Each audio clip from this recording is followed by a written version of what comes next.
RFK's advisory panel voted that kids under 4 should not get the measles, mumps, rubella, varicella vaccine. The U.S. Vaccine Advisory Panel, which advises the Centers for Disease Control and Prevention (CDC) on vaccine policy, recently held a vote on September 18th regarding various revisions to vaccine schedules. Notably, 5 of the 12 members on this panel were appointed by Robert F. Kennedy Jr., the current Secretary of Health, just 3 days before the vote. One of the revisions under consideration involved the schedule for the combined measles, mumps, rubella, varicella (MMRV) vaccine for children. The panel voted against allowing parents to choose whether their child under 4 years old could receive the combined 4-in-1 MMRV vaccine instead of the usual separate shots for MMR and chickenpox. Administering the combined vaccine to children under 4 can be easier since it reduces the number of injections and thus lessens stress for the child, making it more convenient for parents. However, studies such as a 2010 analysis by Kaiser Permanente that reviewed records of 459,000 children have shown an increased risk of febrile seizures associated with the MMRV vaccine in this age group.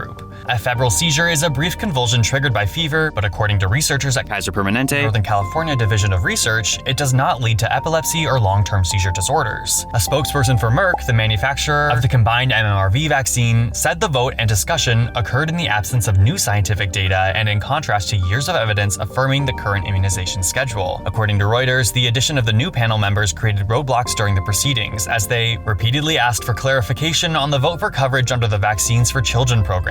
One member reportedly abstained from voting because he was unclear on what he was voting on. This development comes amid broader debates over vaccine policy in the US, with critics concerned about the influence of vaccine skepticism on public health recommendations. What do you think about the new decision for the MMRV vaccine schedule? Let us know in the comments.